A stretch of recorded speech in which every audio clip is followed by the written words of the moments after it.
Igreja Cristo é Vida, a sua cidade refúgio.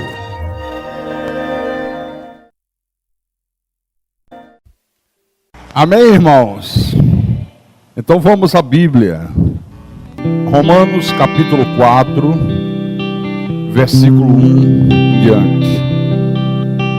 O tema da mensagem é o povo que anda nas pisadas da fé que teve Abraão. Há um povo nesse mundo que anda nas pisadas da fé que teve Abraão. Todos encontraram? Romanos capítulo 4. Vamos ler do versículo 1 em diante. O apóstolo Paulo, escrevendo à igreja de Roma, disse: que, pois, diremos ter alcançado Abraão, nosso pai, segundo a carne? O que Abraão alcançou segundo a carne? Por alguma coisa que ele tenha feito pela sua carne, pelo seu esforço pessoal. Porque se Abraão foi justificado por obras, as obras da lei, tem de que se gloriar, porém não diante de Deus. Pois que diz a Escritura: Abraão creu em Deus, e isso lhe foi imputado para a justiça. Agora vamos lá no versículo 11.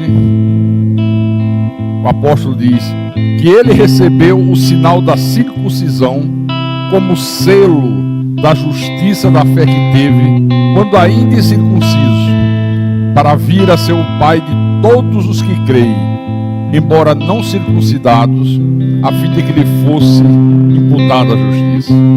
E pai da circuncisão, isto é, daqueles que não são apenas circuncisos, mas também andam nas pisadas da fé que teve Abraão, nosso pai, antes de ser circuncidado. Aleluia, glória a Deus.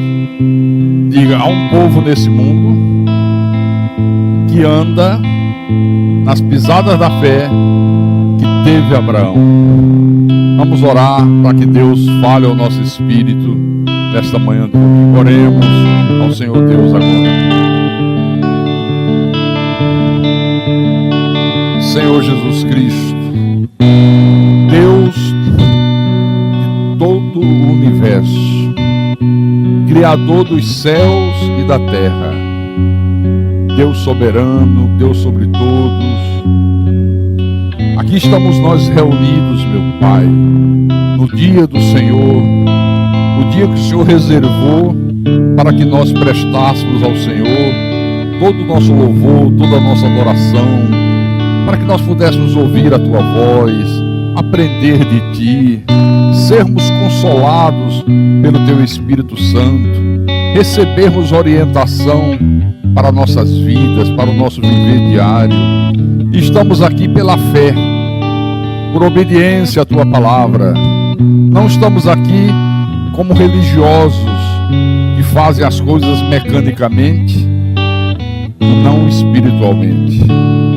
E queremos ouvir a Tua voz, queremos que o Teu Espírito fale ao nosso espírito, porque a Tua palavra é o alimento da nossa alma, é a Tua palavra que nos sustém, é a Tua palavra que nos fortalece, é a Tua palavra que nos mantém de pé, é a Tua palavra que nos capacita a vencer todas as lutas da vida, a vencer todos os inimigos que se levantam, a transpor todos os obstáculos que surgem ao longo da nossa caminhada.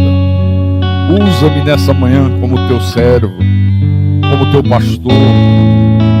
Dá-me a sabedoria, meu Pai, para que eu possa proclamar as boas novas do reino, porque a minha suficiência não é uma suficiência da carne, a minha suficiência vem do Senhor, o Deus eterno, o Deus que criou os céus e a terra. E eu te peço em nome de Jesus, e que todos que creem digam amém e amém e amém. Diga graças a Deus. Então, meus irmãos amados, minhas irmãs em Cristo, Igreja de Jesus Cristo, há um povo nesse mundo, e é o povo de Deus, é o povo que a Bíblia diz: Deus predestinou em amor aqueles cujos nomes estão escritos no livro da vida do Cordeiro desde antes da fundação do mundo. E esse povo tem uma característica que o distingue. Eles andam nas pisadas da fé que teve Abraão, nosso pai. O que significa isso? Olha, todos nós conhecemos a história de Abraão.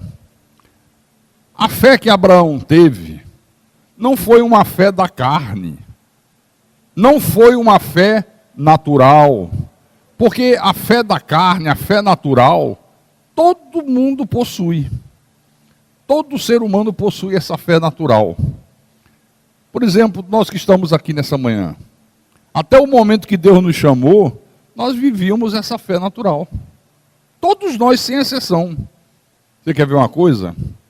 Quem aqui, antes de ser chamado por Deus, cria em trabalho de macumba?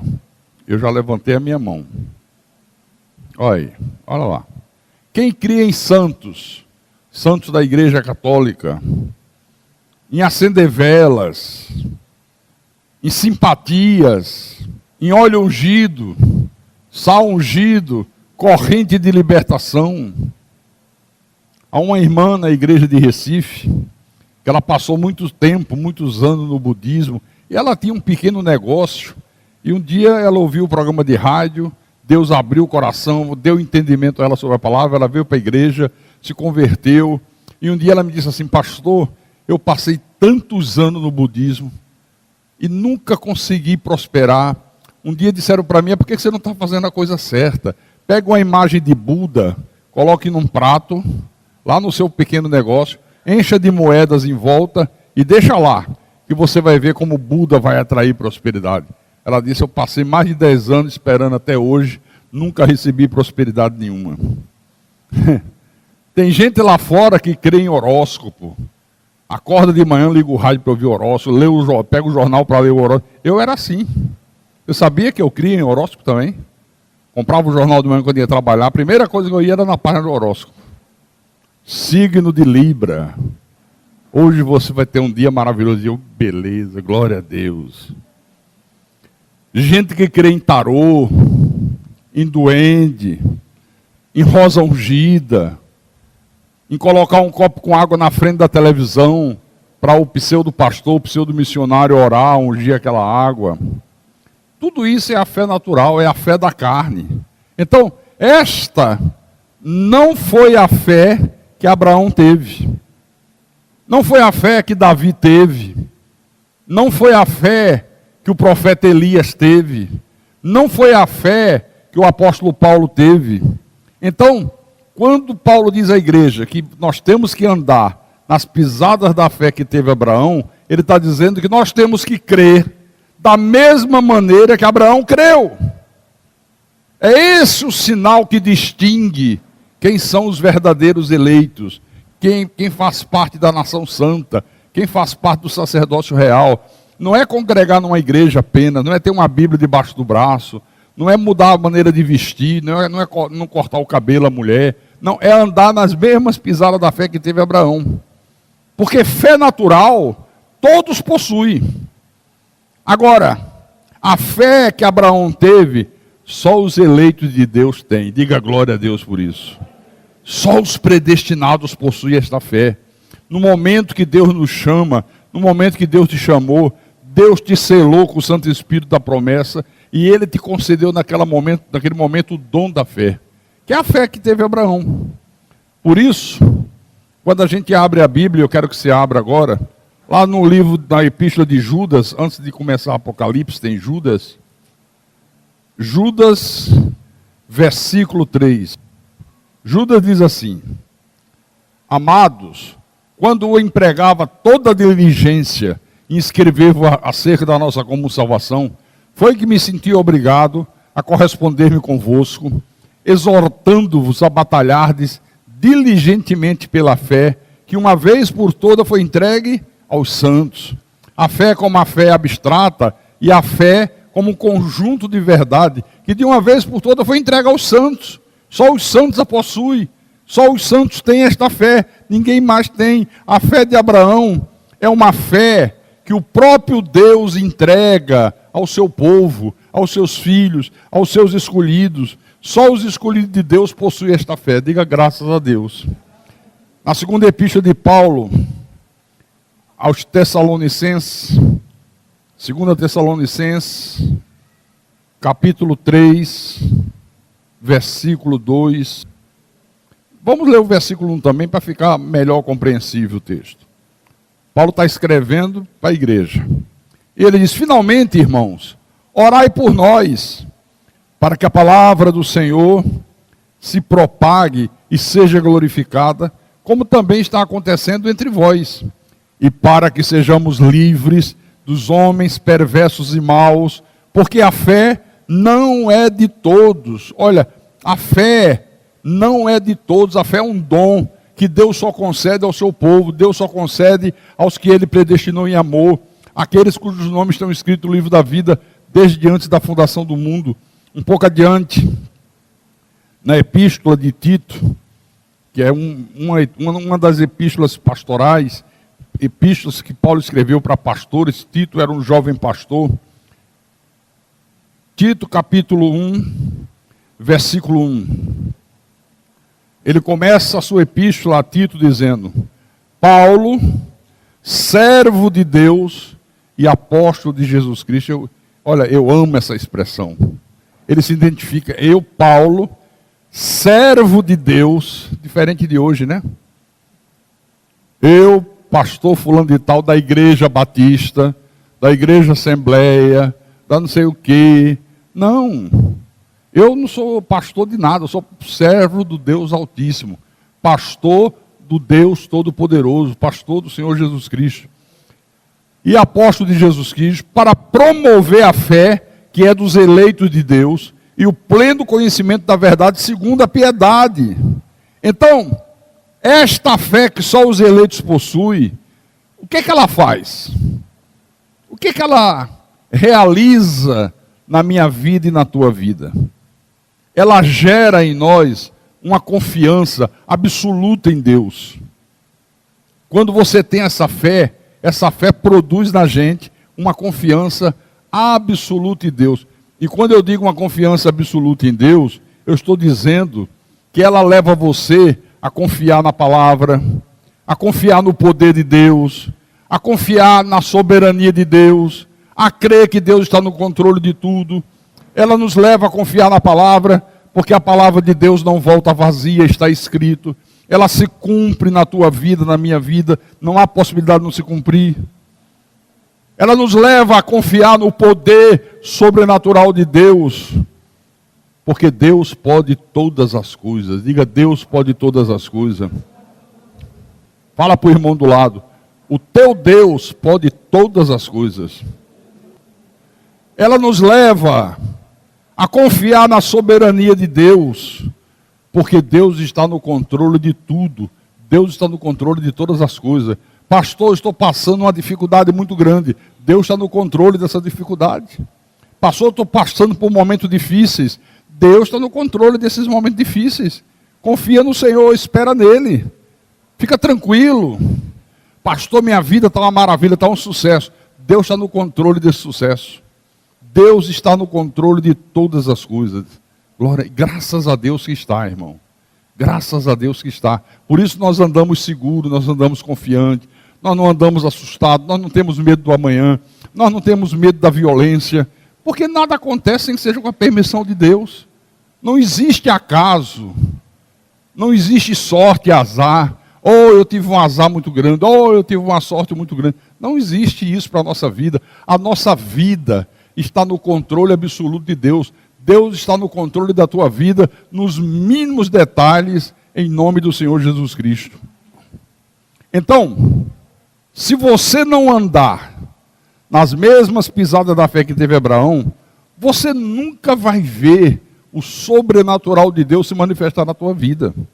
Você vai viver uma vida espiritual vazia, uma vida espiritual estéril, insegura. Não tem jeito. Por isso que a maioria do povo de Deus aí fora vive assim. Porque eles não conhecem, Carlos Augusto, essa verdade aqui. Não conhecem. Eles conhecem doutrinas de homens, não pode usar calça comprida as mulheres, porque não pode cortar o cabelo, não pode usar maquiagem, o homem não pode usar uma bermuda, não pode ir a um cinema, não pode ouvir uma música de bom gosto, uma música popular brasileira. Fica um fanatismo religioso exacerbado. As pessoas não estão preparadas para enfrentar lutas, para enfrentar dificuldades, porque colocam na cabeça das pessoas que a partir do momento que ela se converte, a vida dela será um mar de rosa, nunca mais virão problemas. Aí o primeiro problema que vem, derruba. Não conhece isso aqui. A maioria do povo de Deus não conhece, irmão. Não conhece. Essa que é a grande realidade, essa que é a grande verdade. Um dia eu atendi uma família, eles foram ao gabinete pastoral num culto de domingo de manhã. Já faz alguns anos. Todos muito aflitos. Sabe aquela aflição que você vê estampada no rosto? As palavras saem trêmulas. O marido, completamente desenganado pelos médicos. A esposa, coitada, num desespero que dava dó. E eles diziam assim: pastor, olha o que é que está acontecendo, pastor. E nós já estamos há 10 anos frequentando a Seita Universal, fazendo corrente, ungindo com óleo, participando de fogueira santa, fazendo tudo que eles mandam. E olha a situação que está a nossa vida. Outro dia eu fui visitar um parente meu lá em João Pessoa. Eu tenho familiares de João Pessoa. E quando eu cheguei, tinha uma senhora com o marido e 2 crianças que eram da Assembleia de Deus. Aí eu sentei lá e ouvi um pedacinho do papo e fala de Jesus, porque é maravilhoso, porque Deus pode tudo, não sei o quê, não sei o quê, não sei o quê. Aí a minha tia pegou 2 cestas grandes e entregou para eles. E eles se despediram e foram embora. Aí eles disseram: tá vendo aí, ó? É uma família tão boa, essa mulher é tão boa, esse homem é tão bom, as crianças deles são maravilosas, toda a família é crente, eles todos os dias estão na igreja. Onde houver uma reunião de oração, eles estão presentes. Eles não faltam às vigílias que a igreja promove às sextas-feiras, mas coitados, passam tanta fome. Como é que pode? Vivem uma vida de miséria, de dar dó, de dar piedade. Irmãos, isso está acontecendo com a maioria das pessoas que estão dentro das igrejas. E por que isso acontece? Se Deus é o Todo-Poderoso. Acontece porque não andam nas pisadas da fé que teve Abraão. E a Bíblia diz que sem fé é impossível agradar a Deus. Jesus disse: tudo é possível ao que faz o jejum. Desculpa. Tudo é possível ao que manda R$1.000 por Silas Malafaia, ou por Edir Macedo, ou por R.R. Soares. Jesus diz: tudo é possível a quem coloca um copo com água na frente da televisão. Foi isso que Jesus falou? Ele falou o quê? Tudo é possível àquele que crê. Mas crê como? Como Abraão creu. De quantos círculos de oração Abraão participou? Você já encontrou na tua Bíblia alguma coisa referente a isso? Quantas vigílias Abraão fez? Quantos jejuns Abraão fez? Não fez nenhumzinho. Quantas vezes Abraão procurou um sacerdote para ungir a cabeça com óleo? Unja aqui minha cabeça com óleo para Deus me dar vitória. Estou precisando de vitória. Unja com óleo santo de Israel. Nenhuma vez. Quantas correntes Abraão fez? Nenhuma. Mas a Bíblia diz, num português claro, Abraão creu em Deus. Presta atenção nisso. Deus está dizendo aqui que crer nele não é fazer essas coisas que as pessoas têm feito hoje. Isso não tem nada a ver com crer em Deus. Crer em Deus é confiar na palavra, é confiar no poder. A vida espiritual de Abraão começa quando Deus o chama de Ur dos Caldeus. Abraão era um idólatra. E Deus aparece a Abraão e diz: Abraão, Abraão, sai da tua terra, sai da tua parentela, sai da casa de teus pais e vai para uma terra que eu te mostrarei. De ti eu farei uma grande nação. Aleluia. Sai. Senhor, onde é essa terra? Eu vou te mostrar. Eu vou guiar os teus passos. Irmãos, há desígnios de Deus para a nossa vida. Deus está no controle de tudo. Deus faz tudo certinho. Olha só. Eu nasci em Recife. Pernambucano, nordestino. Aí morei em Natal, morei em João Pessoa, morei em Alagoas, morei na Bahia. Quando que eu imaginaria na minha vida que eu ia um dia para o Rio de Janeiro, ia casar com uma mulher carioca, e lá na frente se demonstraria como uma mulher chamada por Deus para o ministério? Quando?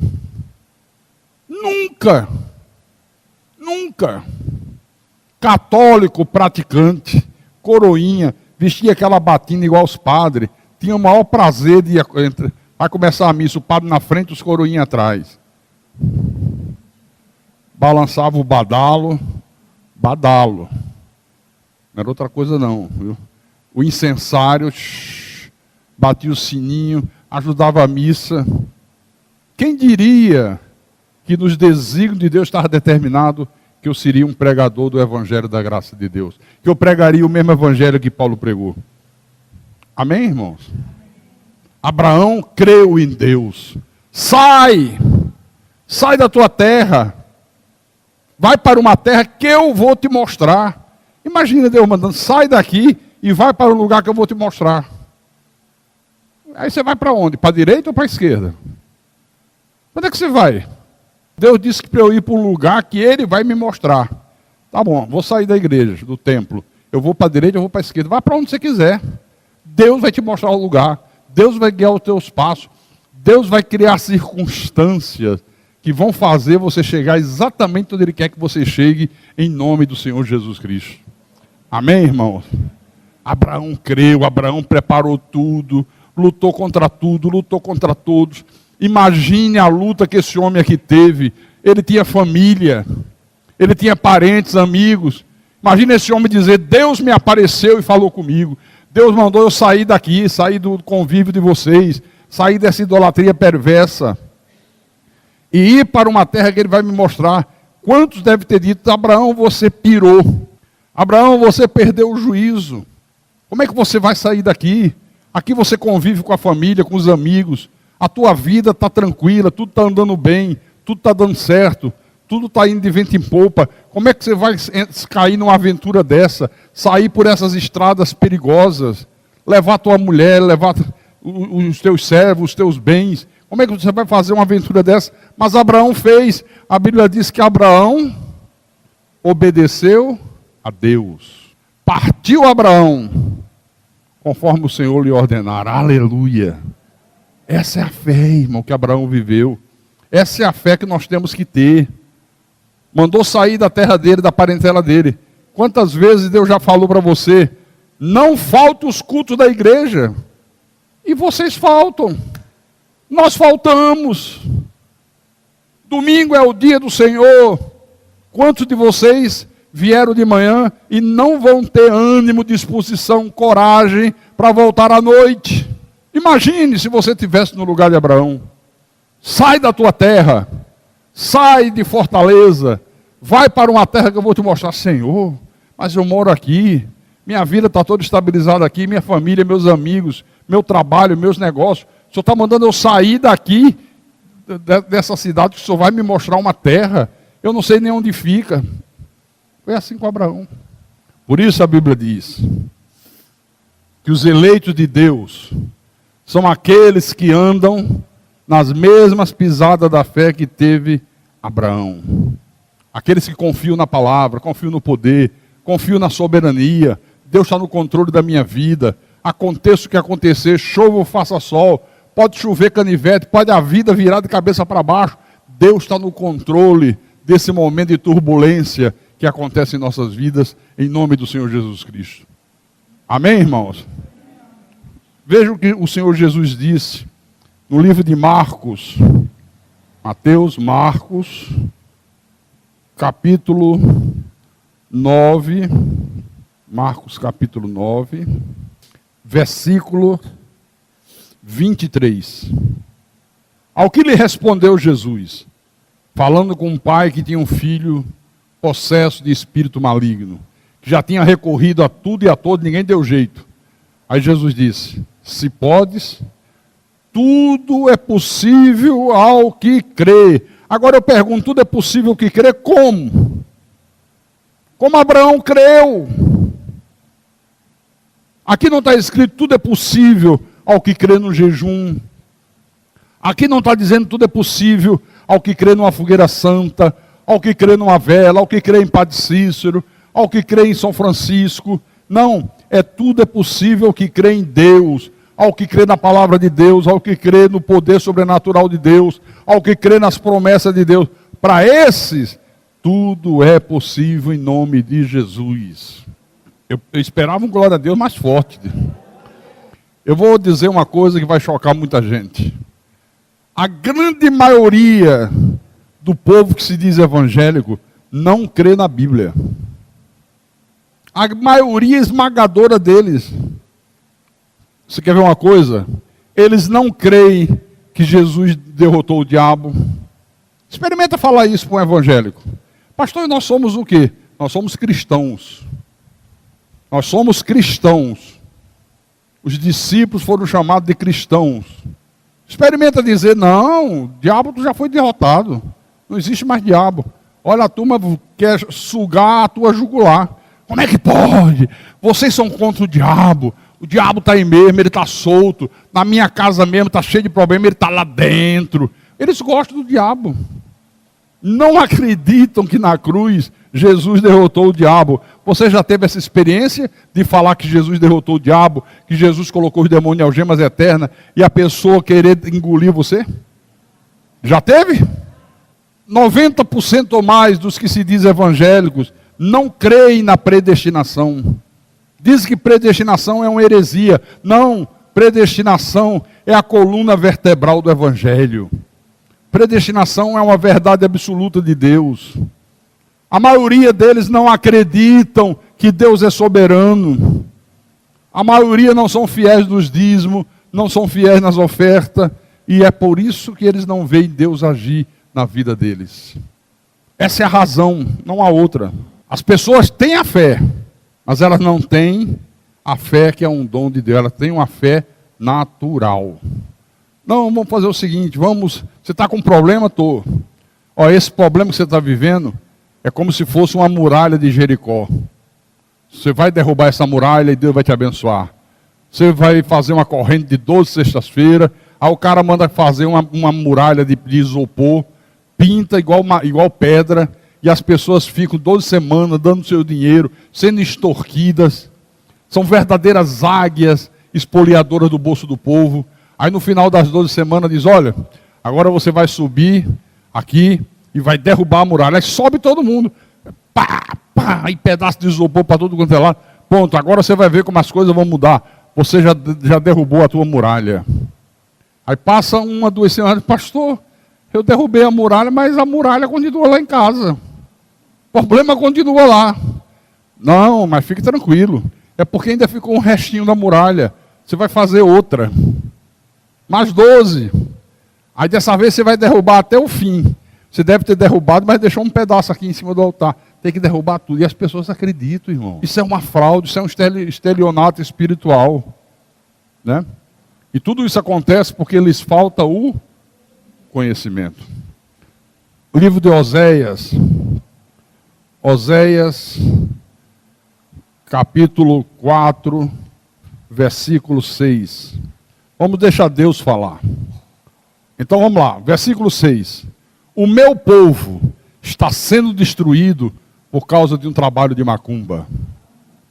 Pastor, mas há a possibilidade do povo de Deus ser destruído? Há. Quantos anos nós passamos com a nossa vida destruída? Quantos anos eu passei acreditando que os problemas que eu enfrentava na vida eram um demônio. Passando esse ensinamento para as pessoas. Pastor, meu marido bebe. Não, é porque ele tem o Zé Pilintra. Espírito da cachaça. Espírito de um cachaceiro. Tem que se libertar. Pastor, minha filha está me dando trabalho. Minha filha está se envolvendo com homem casado. É porque ela tem uma pombagira. Isso é ter vida destruída. O meu povo está sendo destruído porque lhe falta o conhecimento. A única coisa que destrói o povo de Deus é a falta do conhecimento. Por isso você tem que amar muito essa igreja. Você tem que amar muito os pastores dessa igreja. Essa igreja não engana você. Essa igreja não mexe com os teus sentimentos para arrancar teu dinheiro. Essa igreja ela prega a verdade de Deus, a palavra de Deus com verdade. Aqui você é forte. Aqui você é preparado para enfrentar a vida. Aqui você não é iludido, dizendo que a sua vida vai se tornar um mar de rosa. Não, enquanto nós estivermos nesse corpo de carne, não tem mar de rosa. Será uma vida de lutas. Até porque sem lutas não há vitória. Então, o que destrói o povo de Deus não é o diabo, não são os demônios, não é uma inveja, não é um olho grande. Eu cheguei um dia desse na casa da minha mãe, aí estava lá meu sobrinho, aí minha irmã disse, olha, passou 2 dias muito mal, de repente começou a passar mal, teve uma febre, a gente correu para o médico e tal, e ele teve uma convulsão, e aí, não, o médico examinou, receitou, disse que foi da febre mesmo, coisa normal. Ela disse, mas não foi não. Eu digo, foi o quê? Teve uma pessoa que esteve aqui em casa, que toda vez que ela vem aqui em casa, acontece alguma coisa ruim. Ou mulher para ter um olho grande, botou quebranto, eu digo, você acredita nisso? É? Não, mas é verdade. Mamãe botou até aqui essa planta agora. Comigo ninguém pode. Você já imaginou que a pessoa viver esse tipo de fé? Aí está lá na casa da minha mãe, uma planta desse tamanho, comigo ninguém pode. Para afastar o olho grande, para afastar a inveja, para repreender o mal. É, meu irmão, não é mole não. Veja o que Pedro diz. Segunda Epístola de Pedro, capítulo 3, versículo 17 e 18. Você pensa que os cultos aí fora são iguais a esse? Por isso que às vezes você convida alguém, evangeliza, a pessoa diz, vem cá, lá na tua igreja Cristo é Vida tem fogo? Já ouviu essa pergunta? Lá tem fogo. Tem fogo para preparar o almoço. Porque eles querem fogo. Fogo significa aquela loucura, aquele fanatismo, todo mundo pulando, todo mundo estribuchando. O pastor, eu postei no nosso grupo do WhatsApp um vídeo, você viu? Um pastor que faz, eu não vou nem fazer aqui que eu fico tonto. 2 de Pedro, capítulo 3, versículo 17 e 18. Então Pedro diz, vós, pois, amados, prevenidos como estáis de antemão, acautelai-vos, tenham cautela, vocês já foram prevenidos, vocês já foram alertados. Não suceda que, arrastados pelo erro desses insubordinados, descaiais da vossa própria firmeza. Quer dizer que há a possibilidade de uma pessoa não ter cautela, não se prevenir e ser arrastado pelo erro de pessoas insubordinadas. Faz a pessoa descair da sua própria firmeza. A pessoa está lá, crê que Deus é soberano, crê que Deus está no controle. Acontece alguma coisa, aí o outro vem, olha, é melhor a gente sair daqui e ir para ali. Não, mas Deus está no controle. Se Deus está permitindo, Ele vai resolver aqui. Não, mas não é bem assim não. Então, e de repente, e faz a pessoa descair da sua própria firmeza, está aqui. Aí Pedro diz, para isso não acontecer, crescei na graça e no conhecimento de nosso Senhor e Salvador Jesus Cristo. Agora, crescer na graça e no conhecimento não é apenas o conhecimento intelectual, não é fazer um seminário e ter um bom rendimento, tirar nota 10 nas provas, receber um diploma, não. Esse conhecimento que Pedro se refere aqui é o conhecimento prático da palavra. Quanto mais eu aprendo a palavra e pratico, mais eu estou crescendo no conhecimento. 2 médicos estudaram no mesmo colégio, passaram no mesmo vestibular, fizeram a mesma faculdade de medicina, os dois com 20 anos de formado. Aí um é conhecido como, olha, aquele médico tem um conhecimento extraordinário. Aquele outro, aquele ali não está com nada, sabe nada. Você vai lá, ele só sabe passar Novalgina, Dipirona. E o outro? Não, aquele tem conhecimento, viu? Por quê? Porque o outro terminou a faculdade, continuou nos livros, viajou, fez pós-graduação, fez residência médica, participa de todos os congressos médicos que há, está por dentro de tudo que a medicina moderna tem, está por dentro de tudo, tem experiência de operar, já fez muita cirurgia. Então se diz, esse homem tem um conhecimento. Não é o conhecimento intelectual, é o conhecimento prático. Se você começa a praticar a palavra, você começa a perdoar, você não vai ter dificuldade em perdoar ninguém mais na tua vida. Se você só ouve que tem que perdoar e nunca perdoa, de que adianta isso? Não, é o conhecimento prático. Crescer na graça e no conhecimento de nosso Senhor e Salvador, Jesus Cristo. A Ele seja a glória, tanto agora como no dia eterno. Só o conhecimento de Deus, irmão, pode impedir que nós sejamos arrastados pelo erro desses insubordinados. Só o conhecimento de Deus faz isso. Nada mais faz. Paulo também falou sobre isso em Efésios capítulo 4, versículo 14 e 15. Pronto? Acharam? Efésios capítulo 4, versículo 14 e 15. Vou ler. Para que não mais sejamos como meninos, agitados de um lado para o outro e levados ao redor por todo o vento de doutrina, pela artimanha dos homens, pela astúcia com que induz ao erro. Mas seguindo a verdade em amor, cresçamos em tudo naquele que é a cabeça, Cristo. Você sabe o que é uma pessoa induzir a outra ao erro? Pense nisso aqui. O que é uma pessoa induzir o outro a crer numa imagem de gesso, a crer numa imagem de madeira, de ouro, de prata, de ferro? Imagine isso aqui. Tem que ser com muita astúcia.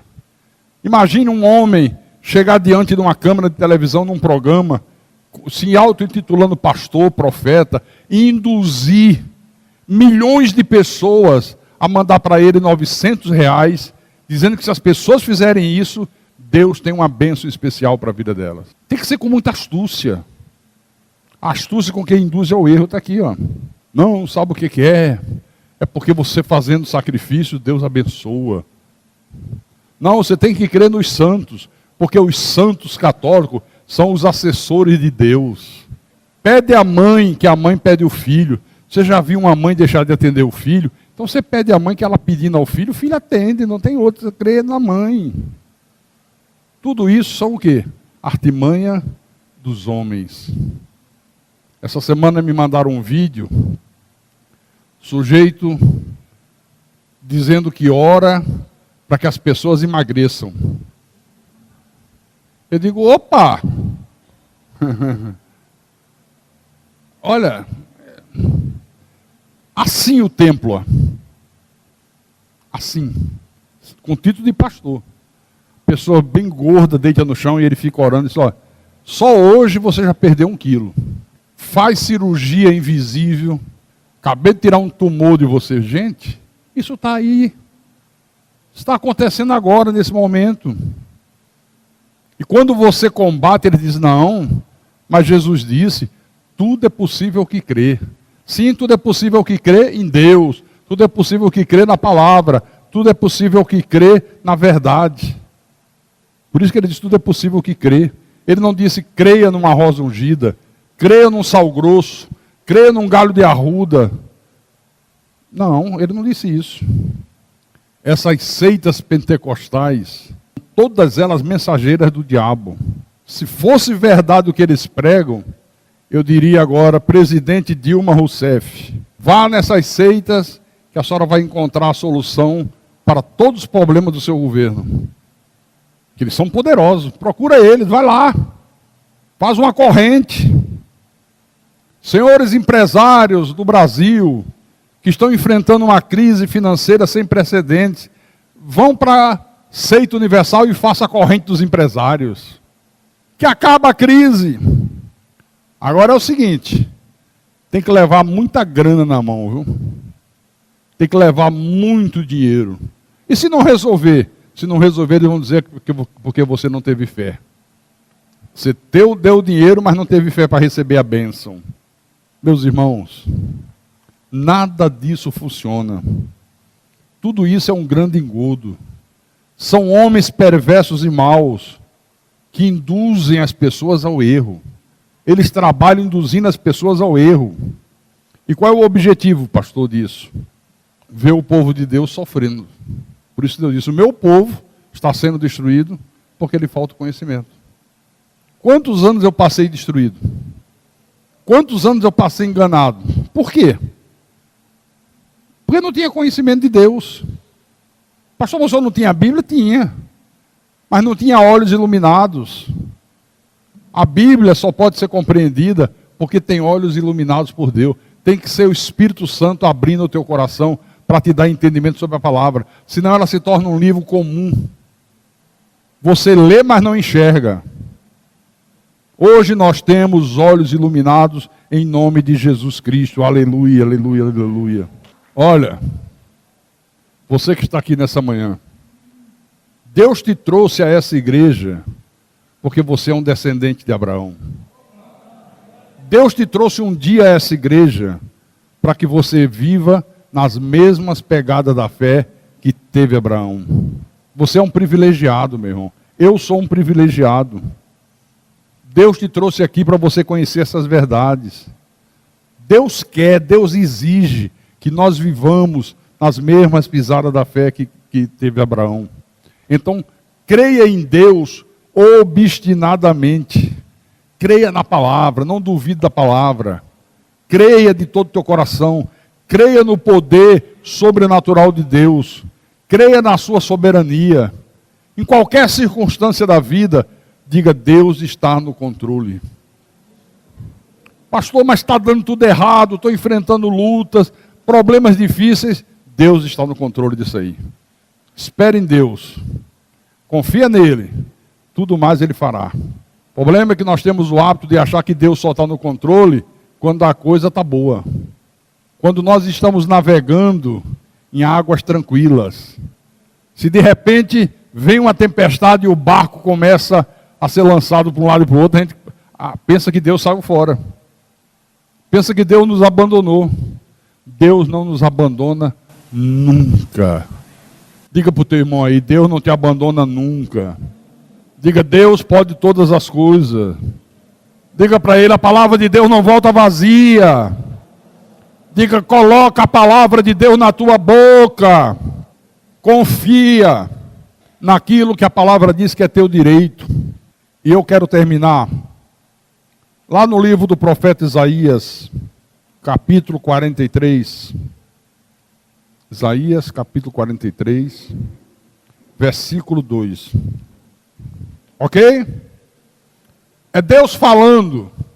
E ele diz assim, está falando com você, está falando comigo, está falando conosco. Quando passares pelas águas, eu serei contigo. Aleluia. Quando passares pelos rios, eles não te submergirão, você não vai se afogar. Quando passares pelo fogo, não te queimarás, nem a chama arderá em ti. Porque eu sou o Senhor teu Deus. Aleluia, aleluia, aleluia, aleluia. Deus não está dizendo que você não vai passar por águas, por rios, por fogo. O que é que significa essas águas, esses rios, esse fogo? Os problemas da vida. Quem aqui não já enfrentou problemas? Quem aqui não está enfrentando problemas? Todos nós. Deus nunca disse, está aqui na palavra, que nós não passaríamos pelas águas. Ele disse, mas quando você passar pelas águas, eu serei contigo. Quando você enfrentar rios turbulentos, fica tranquilo, você não vai se afogar. Eu sou contigo. Quando você passar pelo fogo, esse fogo não vai te queimar. Então, em qualquer circunstância da vida, Deus é contigo, Deus é conosco, em nome do Senhor Jesus Cristo. Aleluia, glória a Deus. Creia nisso aqui, irmão. Quem não vive a mesma fé de Abraão, quando passa pelas águas, pelo rio, pelo fogo, fica com medo, fica angustiado, perde o sono, fica cheio de ansiedade, desanima, deixa de vir aos cultos da igreja, some. Aí quando você encontra com a pessoa lá fora toda arrebentada, mas irmão, por que você desapareceu? Os problemas, irmão, os problemas foram muitos, sabe? Não deu para eu aguentar não, eu desisti. Está aqui, porque não creu na palavra. Quem não é herdeiro de Deus, submerge, se afoga. Quando o fogo vem, queima. Então nós temos que crer. Quando passares pelo fogo, não te queimarás, nem a chama arderá em ti, em nome de Jesus Cristo. Aleluia, glória a Deus. Louvado seja. Aleluia.